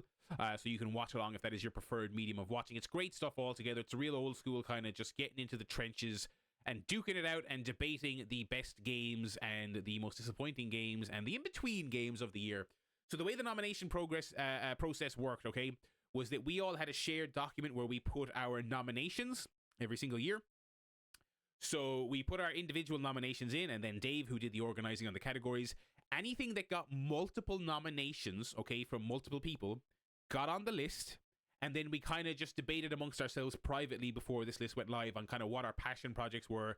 Something that maybe only one of us nominated, but we really wanted it to be on the list. And so that's how we arrived at these lists here, okay? So it's a little bit of consensus, and it's a little bit of our personal kind of pride projects, games we really wanted to be in certain categories. A lot of politicking, a lot of hard work went into these lists, folks. I can guarantee you this is not a thrown together list. And Dave capped it at 10. It's strictly 10 per category, except Game of the Year, which is anything that got nominated is on the long list for Game of the Year, okay? But the subcategories, those are all strictly 10. So there was a lot of cutting, a lot of begging, a lot of politicking, a lot of pleading to get this list to where it is. So we're going to run through it here. And if you click on the link that Marcus supplied in the chat, okay, you can fill out your own ballot. And we read the fan results for every category just for the sake of finding out what the public voted for. But also, in the event we are deadlocked, the fan vote turns the tide and it does choose the winner. Okay, so that is really crucial. So that is worth knowing. So let's run through them here really quickly, and we will chat about the year that was while we do it. Disappointment of the year, fairly self-explanatory. We generally skew this one a little bit more towards things we were actually looking forward to in some capacity, but also we did allow a little bit for, you know, I was playing it and then halfway through it didn't deliver, or maybe someone on the podcast recommended it and it just didn't live up to that hype. So that's the kind of criteria we're talking there. So disappointment of the year, you got Another Crab's Treasure, EAFC 25, Harold Halibut, Hellblade 2, Penny is a Big Breakaway, The Plucky Squire, Peglin, Pepper Grinder, and Suicide Squad Kill the Justice League. A pretty stacked murderer's row of a category, I would say. Lots of disappointments this year. I'm not going to give away all my. I'm going to keep some of my cards close to my chest, but I'm not going to mind telling you certain things. I mean, obviously, Hellblade 2, I've talked a lot about. I'll just straight up say that's my pick for the year. But Harold Halibut again as well, super disappointing. Such a cool idea, looked great, had so much to offer, but it was extremely cold when it finally came out. Another Crab's Treasure. I don't really see that here, but I can imagine based on its hype, some people not vibing with it. EAFC, I'm not the sport guy, but pretty compelling arguments made by some folks about the state of it. Penny's Big Breakaway did not land for me at all. I can see why that's on there. The Plucky Squire, you want to talk about something that conveyed really well in trailers and on Summer Games Fest and stuff like that. It was the Plucky Squire, and then I ended up not playing it based on the word of mouth being so tepid. It was pretty disappointing. Peglin, which I believe is the Peggle spiritual successor, if I remember correctly. Pepper Grinder, which is one of the kind of indie platformers from earlier in the year. And of course, Suicide Squad Kill the Justice League. I mean, I wasn't super hyped for that based on everything that came out of it ahead of time, but on some level, right? On some level, you wanted to believe that maybe Rocksteady could turn it around, right? That you wanted to hope. I will say the case for the case that Dave made for EAFC was very compelling. I mean, he seemed extra annoyed at it this year. I mean, it is still an EA fake FIFA game, but generally speaking, he seemed legitimately pissed off with a lot of it. Best multiplayer: Astrobot, The Finals, Call of Duty Black Ops 6, Helldivers 2, Tekken 8, UFO 50, and X Defiant. I am not sure if anyone else on the panel nominated anything here. I nominated all of these. I think someone else probably nominated Astro, right? But Swerve, Shock. Oh, sorry, the capture card gone? Sorry, my bad. Oh, Lord. This, again, it could be the cheap capture card, but also this laptop is on Death's Door. It really is. Best multiplayer, there we go. Yeah, real life, okay. I think I nominated almost everything on this, with the possible exception of Astrobot. But here's the thing, lads. This is hot breaking news just from yesterday, okay? I played those time trial levels in Astrobot, which were such a cool part of the PS5 pack-in game. They are bad. So it's with a heavy heart I say there is something bad about Astrobot, and it is the time trial levels. They are not good at all, and I was incredibly disappointed with them. And unfortunately, I realized this after our cutoff. They would have gone in most disappointing if I could, but because they were so great in the PS5 pack-in. But very disappointed in those. The rest of these, a solid year. The Finals, Call of Duty, Tekken, and X Defiant are all varying degrees of good. UFO 50 extremely unique, obviously, and Helldivers 2 I absolutely adored. I won't get too into the weeds on Helldivers 2. I'm probably going to be talking a lot about Helldivers 2 next weekend. But a pretty good year, I would say. Again, X Defiant isn't blowing the roof off, but it was fun for a while. Best character: Astrobot Conde from The Legend of Zelda, Herbert the Gardener from Thank Goodness You're Here, Jimmy from Mouthwashing, Krill from Another Crab's Treasure, Mara from Crow Country, Moses from Life is Strange Double Exposure, ND5 from Star Wars Outlaws, Sam the Postwoman from Wilmot Works It Out, and Watcher from Thousand Times Resist, which is the protagonist character. I think this is a good spread. I like almost all of these characters. The only ones I'm kind of neutral on are people from things I haven't played. I did not get around to Life is Strange. and I did play Star Wars Outlaws, but I didn't get to any of the meaty stuff with ND5. I met that character. I didn't really interact with them in any meaningful degree. I didn't do. They have like a Mass Effect style like loyalty quest. I did not do that, so I didn't see any of that stuff. But these are all really good characters. I like Astro. I think he conveys so much character, so much heart. In that character. All the characters, and thank goodness you're here, are hilarious. They're all you could have nominated anyone from that game, and it would have been fair. Similarly, Mouthwashing. Here's the thing about Mouthwashing, right? Which is a fucking great narrative adventure game. Here's where Jimmy may struggle in this category, right? I think the strength of Mouthwashing is in its style and also in its ensemble stuff. I don't know that necessarily I would pick Jimmy as better than some of these other contenders. I think his story might be better than some of them. Which is a separate category. But it's one of those. It's kind of like it's one of the unfortunate realities of the way these categories go. Is you're always kind of and that punish is the wrong word, but Jimmy might not win in character, whereas the overall story is kind of the strength of it. It's one of those particular things. I don't think of any singular character necessarily as the strength of Mouthwashing, but you could nominate anyone. Krill, kind of a classic underdog protagonist. Mara, a nice bit of intrigue there for the kind of survival horror character. And the Watcher is again a very kind of naive kind of android learning how the world works in Thousand Times Resist. A lot of stuff on Thousand Times Resist is extremely high concept, and how much that does or doesn't land with you, I think your mileage will massively vary. I really liked it from what I've played so far, but I can see people not vibing with it, and I wouldn't necessarily disagree. Gaming moment of the year. Big old points in Balatro, the birthday scene in Mouthwashing, Bot of War in Astrobot, closed due to Smacky Bum Bum, which is the best saying of the year. Thank goodness you're here. Disc Guardian Dog from Animal Well, the final puzzle in Wilmot. Max seeing herself with a gun in Life is Strange, meeting Edward Crow in Crow Country, The Old Ocean, Another Crab's Treasure, and Second Communion, Thousand Times Resist. We played Crow Country on this channel, so I'm sure meeting Edward Crow is the end, basically, which is great. Fucking great ending to that game. Really lived up to the hype. Disc Guardian Dog is one of the creepiest and weirdest and coolest and kind of most surreal moments in a very surreal game in Animal Well. Birthday scene. I don't want to really spoil anything, so I don't want to get too into the mouthwashing stuff. But that one's really memorable. Likewise, Second Communion. I think about Thousand Times Resist. Thousand Times Resist is a tough one to talk about because it's got so much going on. So I'll just save myself the trouble and not bother. But the communion scenes in that game are great. And this top three are going to be very tough to beat. These are some fucking great moments here.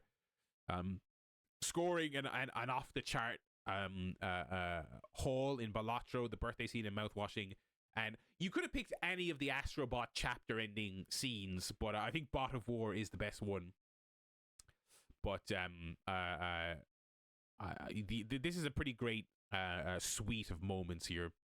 Best storytelling, we'll see some overlap with the previous ones there. Another Crab's Treasure, Astrobot, Crow Country, Dungeons of Hinterberg, Helldivers 2, Mouthwashing, Star Wars Outlaws, Still Wakes the Deep. Thank goodness you're here. Thousand Times Resist. I'll be honest, right? Some good stories on this list. I think I would not call this a super strong year for storytelling. Looking at this list of nominees, a lot of stuff I like, not a limited amount of things I love. I would say,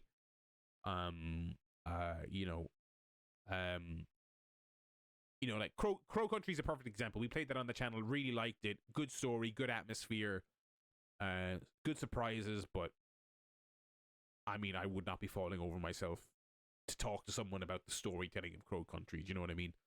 I think a weaker year. I think wow factor kind of missing this year. There was nothing. This is a high bar, but there was no Alan Wake 2 blowing me out of my chair, this year. But a lot of fun stuff that is a different kind of storytelling. Astrobot, for example, I think people will look at it and go, "Oh, that's not like a story game." It's like, But it is like it has. You can't talk about how much character and charm that game has, and then say it doesn't have storytelling, because that's a facet of it, right? Helldivers 2 as well. I mean, I'll save it for the podcast, but I mean, underrated best storytelling experience of the year, in my opinion. I mean, it's truly special in a lot of what it does. And then in a more conventional sense, you have things like Mouthwashing, which is just a really, really thoroughly excellent kind of linear adventure stuff. Crab has good environmental stuff. That is actually true. I'm kind of dogging on this category a little bit, but I think there's a lot of unconventional storytelling stuff in this category. Crab, Astrobot, Helldivers. I think that stuff is all really cool. I think where my disappointment lies is that in the more traditional linear narrative adventures, like Star Wars and stuff like that, it's all kind of fairly soft. And there's no Alan Wake. There's no Last of Us. There's not even like a Hades, or a Paradise Killer. But still not a bad category by any stretch. Famously, one of the most vitriolic and hotly contested categories every single year. Lads, when I tell you the politicking to try and get this down to 10 nominees, it was relentless, right? Best looking, okay? Every year, this is hotly contested, right? Best looking, and again, this is a very open-ended category, which is what I like about it. It's what I like about the way the lads do it. It is simply best looking. It is any way you choose to interpret that term. It can be art style, technical. Generally speaking, I think we do lean art, I will say, but that's not to say that there's no appreciation for fidelity and things like that. It is simply the best looking game. And I don't mind telling you that in particular, I was the lone stumper for Helldivers, and there are some notable omissions, okay, on this list, but they are notable omissions that I personally was like, I will throw these under the bus to get Helldivers on this list, right? And to be fair to the lads, they played ball with me. I was the lone Helldivers stumper, and I would not let it go. And I'm glad we hashed it out. It was very sad to see some games miss the cut, okay? Some great looking games miss the cut, but I could not let it go. Not only because it's like personally I loved it, but I was like, I couldn't let it go because I was like, I think this list would be cheapened by not having Helldivers, right? I was like, I think it looks too fucking cool to not have it on this list. And I think the list we assembled, even with those brutal cuts that had to be made, I think this is a great fucking list. Astro, Balatro, Dungeons of Hinterberg, Helldivers, Lorelei and the Laser Eyes, Mullet Mad Jack, Neva, Thank Goodness You're Here, The Plucky Squire, UFO 50. I think that's a very strong list. And you know what? The stuff that I was sad to cut, that I personally nominated that we had to cut to get Helldivers, and what else did we get on? UFO 50 was almost didn't make it, but that was a passion project. So UFO 50 and the Helldivers were the passion cases. That was myself and Dave. Dave was the big UFO stumper. That was us saying we got to get this shit on here, and it cannot not have it. The stuff we cut, I was sad to see it go, but I'm glad. Even as someone who wasn't big on UFO, I think the list is better for having those two games. I think that is a tremendous list, and I got to be honest, it's also a very diverse list. Like a list that has Balatro and Helldivers on it, I think sums up the scope of the category this year. And honestly, I think this is anyone's year. I look at this list, and I'm not a big UFO 50 guy. I think Mullet Mad Jack might struggle, but other than that, man, I think this is wide open. I think this is wide fucking open. I think I could see any of these winning it, and I wouldn't really be mad about it. I think it's a strong category. Best music, similarly vicious. I'm a little bit more neutral on best music this year. I like a lot of these entries. I don't really have any super passion projects for music this year, so I looked at this list and I was like, yeah, it's good. I like it. I like this list. Arctic Eggs, Astrobot, Balatro, Crow Country, Mullet Mad Jack, The Legend of Zelda, Echoes of Wisdom, Life is Strange, Double Exposure, Tekken 8, UFO 50, and Wilmot Works It Out. Good list. No real... I have a preference. I'm not gonna go into it. But this is a category where I think I would struggle to passionately fight against a certain pick. Do you know what I mean? I think this is pretty strong across the board. The Peter Willington Ham Sandwich or Keen Award for the okayest game of the year. I think Balatro is a phenomenal achievement in music. We'll save it for next week, but I can see it winning. I don't know if I want it to win, but I could see it winning. This is the award. Has many names, obviously, as you can see here. Ham Sandwich, okay. Sometimes you say okay in a derogatory way. Sometimes you say okay in a pleasant way. Like, it was okay. It was on Game Pass. I downloaded it. I played it for a couple of hours. And sometimes you mean it in a derogatory way. Like, I paid 70 quid for it, and it wasn't bad, but it was, it was okay. Those kind of games. And I think this is another very strong category. A lot of strong contenders here. Arctic Eggs, Arranger, Duck Detective, Flint Hook, Siege of Dawn, Flock, Go Mecha Ball, Penny's Big Breakaway, Star Wars Outlaws. Thank goodness you're here. Wilmot works it out. Thank goodness you're here is coming off this list straight away. Let me fucking tell you. I mean, I'm not having that. I'm not having that at all. Other than that, I think that's a good list. I mean, Star Wars Outlaws, I put about 10, 15 hours into that. It is your classic AAA game that comes out somewhere between a 6 and 7 out of 10. And you're kind of playing it to numb your brain a little bit. You're not compelled by it, but you're not also repulsed by it. You're just kind of playing it. You know what I mean? You're just kind of like, yeah, this is fine. This is fine. Competitive category here, I will say. Another competitive one. Flock is kind of a relaxing kind of Pokemon Snap type thing. Go Mecha Ball is like a fake Saturn game. Is the only way I could describe it. Kind of like Penny's Big Breakaway. It's going for like a late 90s platformer vibe, and those two games like nail it decently well, but I'm not too crazy about it. 2024's Game of Not 2024. So this is a game that got a port, a substantial piece of DLC, a remaster, a remake, whatever. Any kind of substantial update in 2024. In the past, we've given it to things like Red Dead 1 for being backwards compatible on the Xbox One and coming to Game Pass. We've also had I'm trying to think of some of the other winners.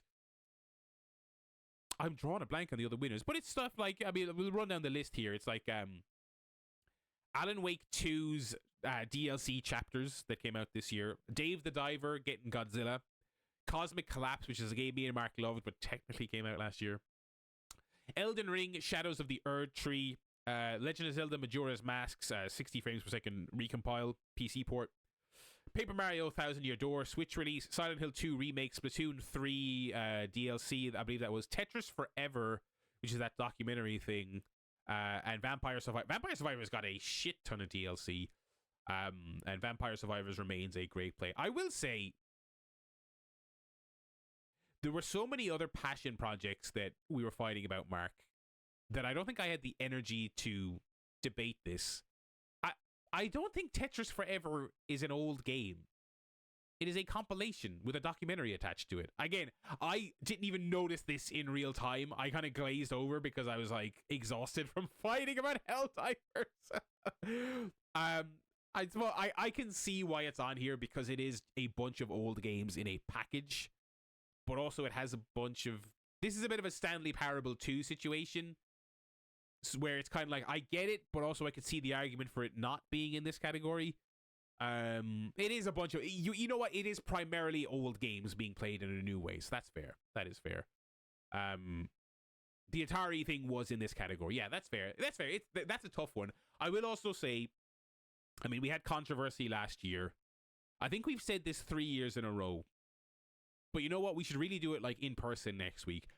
I think we have to have a conversation about this category because I think it was Resident Evil 4 last year. It was Silent Hill 2 this year. When games are just completely new, built from the grounds up, and just follow the story of a game from 20 years ago, I think we have to have a conversation about those going into their own categories. But that's not going to happen now because Silent Hill 2 is in this category because those are the rules. But, like, you look at footage of Paper Mario Remake and Paper Mario Original, and they put a lot of effort in. I'm not undermining it, but that's the same game beat for beat, played the exact same way with all the exact same dialogue and music and everything, but rendered nicer, right? And Silent Hill 2 and Resident Evil 4 are they're just new games. They are just different games. So a remake to me is very different than the other stuff here, but we will not die on that hill. Goodest Boy. This used to be called, wasn't this? This was Dog with a Hat. Best Dog with a Hat, and I believe it then turned into General Animal with a Hat, and then at a certain point it just turned into Goodest Boy. So I think what would the formal description of this be? Best non-human, cutest non-human in a game. The Disc Guardian Dog from Animal Well, Eugene McQuacklin from Duck Detective, All the Cats in Echoes of Wisdom, Grapple Dog from the Grapple Dog sequel that came out this year, Kitty from Little Kitty Big City, Krill from Little Crab's Treasure, Neva from Neva, Nyx from Star Wars Outlaws, Tanuki from Little Kitty Big City, and Wilmot from Wilmot Work. Is Wilmot not a human? I'm a Wilmot Philistine. You guys have to catch me up on Wilmot. Is Wilmot not a human? I feel like I always assumed Wilmot was a person. Is he not a person? Dave, please join the chat. I need clarification on what this thing is. He looks like a Pop-Tart. Most delicious Pop-Tart, Wilmot from Wilmot's Warehouse. You had this argument? Okay. They weren't having it. Look, they're the Wilmot guys. I'm not going to argue with them either. Let's just leave them to it. If he makes them happy, let him be the Goodest Boy. That's fine. It is a square. It is just a square. I'm with you. Best podcast name of 2024. A lot of good ones here. Just for your weekly listeners. These nuts. Everybody's getting bitten by spiders. Colloquially known as the sporting albatross. Ken as a third-party candidate. Tears in the eyes of Goran Pandev. Do you cook a banana? Punched to death Samuel Ito. Dong to dong. The Garrett Nah. They be walking here. All good ones. It's going to be tough to beat the Garrett Nah, but they're all good. And then overall game of the year. So again, to reiterate from earlier, pretty much anything that any of us nominated made this list. Okay, that's why we have the long list. This is also a good place where we can kind of quickly shout out stuff that maybe didn't qualify for other categories or just didn't get enough votes for other categories. So while sometimes the cuts, they come pretty fast, but we do all get a chance to talk about, hey, insert game here. Like for example, Animal Well, if I recall from our list here, Animal Well did not show up in a lot of other categories. I personally cut it from best looking, which felt bad, but it had to be done. But I do like that we include everything in the big game of the year list because it means everything gets some degree of discussion, right? This is going to be the toughest year, getting down to 3. Well, let's read the list. Let's go through it. Animal Well, Another Crab's Treasure, Astro Bot, Balatro, Botany Manor, Crow Country, Dragon's Dogma 2. I can't believe I haven't talked about Dragon's Dogma 2 yet. MEO, The Smiling Man, Famicom Detective Club, Grapple Dogs, Cosmic Canines, Helldivers 2, House Flipper 2. House Flipper 2 came out this year? I thought that was a last year game. Anyway. Kunitsugami, Path of the Goddess, The Legend of Zelda, Echoes of Wisdom, Lorelei and the Laser Eyes, Mouth Washing, Mullet Mad Jack, Pepper Grinder, Phantom Spark, Planet Coaster 2. I completely whiffed on that as well. Pools, Prince of Persia, The Lost Crown, Still Wakes the Deep, Super Monkey Ball, Banana Rumble, Tekken 8, Thank Goodness You're Here, UFO 50, Wilmot Works It Out, 1,000 Times Resist. I've been critical of this year for games, but I think you cannot look at that list and say it has been a bad year necessarily. Animal Well, great. Crab Treasure, great. Astro, great. Balatro, great. Botany Manor, didn't get to it. Crow Country, great. Dragon's Dogma, great. MEO didn't get to it. Grapple Dogs didn't get to it. Helldivers 2, great. House Flipper 2 didn't get to it. Legend of Zelda, great. Lorelei, great from what I've seen. Mouthwashing, great. Mullet Mad Jack, great. Pepper Grinder, good.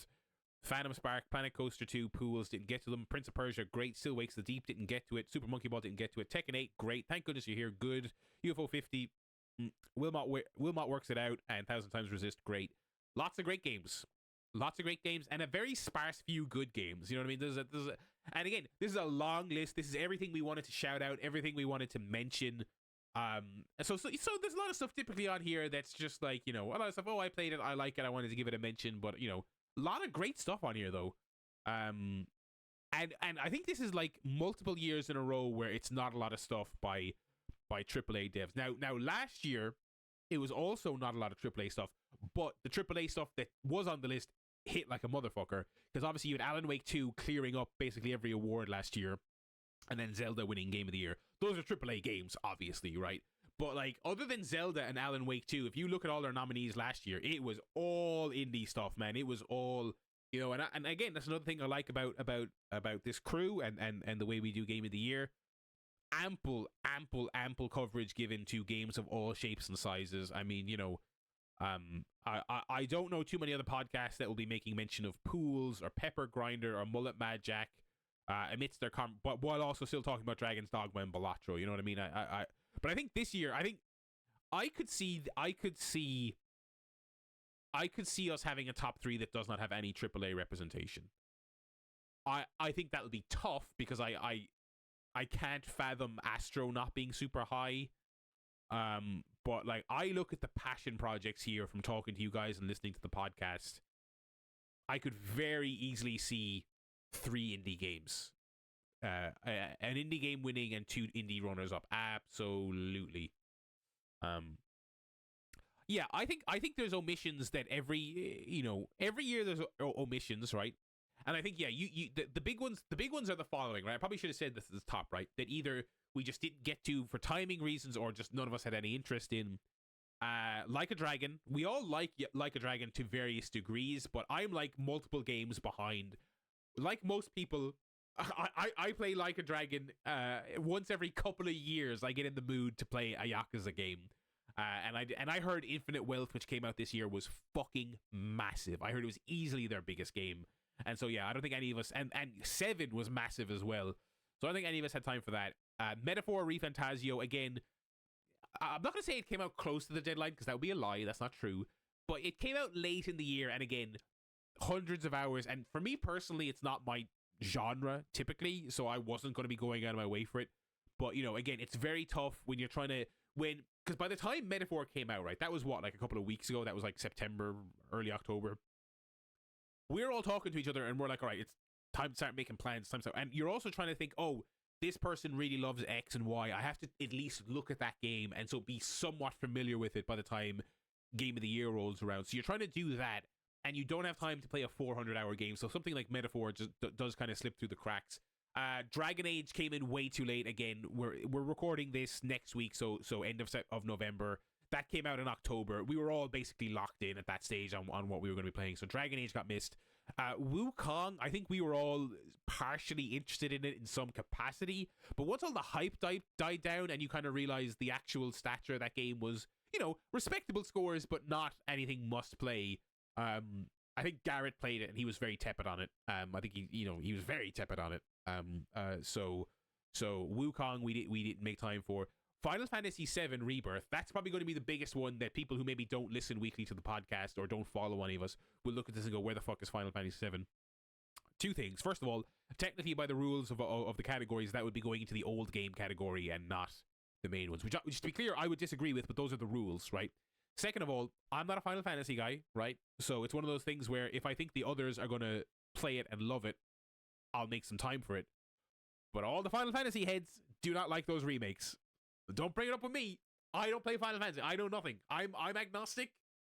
None of them are into the remakes, so it's not on the agenda. So Final Fantasy is conspicuous by its absence, but again, that means nothing to me because, again, if they were big into it, I would have taken a look at it, but it is not well regarded, as it's not well regarded in some Final Fantasy circles. You know, I think those are our big omissions, and you know what? As far as omissions go, I'm okay with that. You can't play everything, and I think we made a really good effort at playing a good spread. And I think the stuff that fell through the cracks, I think we had justifications for it, you know. So that is the rundown. Again, if you want to fill out this list and put your own picks in there, I will leave it in the YouTube description on YouTube. It was posted in the chat earlier. Blue Sky, link to the cast is now on Blue Sky, as am I. So we'll be sharing links to it on there as well. It'll be in the Discord if you're a Discord member, and we'll make it available. And please do feel free to vote. Even if you're a Final Fantasy guy and your pick's not represented, do pop in a vote because you will be helping us in a deadlock situation. So yeah, and tweet tweet. No, not tweet, because we're not reading that shit anymore. Go on Blue Sky and send a link to the cast, a message with what your takes are, where you fall in all these categories. If you have a write-in, there's no capacity to write in on the document because, again, we need it to deadlock our conversations. But feel free to send the lads a write-in on Blue Sky with what you think should be, what you think your snubs are. I'd actually be really interested to hear that. So, thanks very much, lads. Again, this is going to be recorded very, very, very soon. The chaps then have a gargantuan effort to edit it because, again, we have an audio and a video component. So keep your eyes peeled on the socials over the holiday period for updates on when that will be dropping. And again, there will be a video component as well. So subscribe on YouTube or subscribe on your podcast app of choice so you can also listen weekly to what the lads are chit-chatting about. And with all those plugs out of the way, I'm going to call it a stream. Thanks very much for watching, folks. I will talk to you tomorrow for more Resident Evil action. And yeah, I'll see you on the Discord in the meantime. Have a pleasant rest of your evening, and I'll talk to you tomorrow.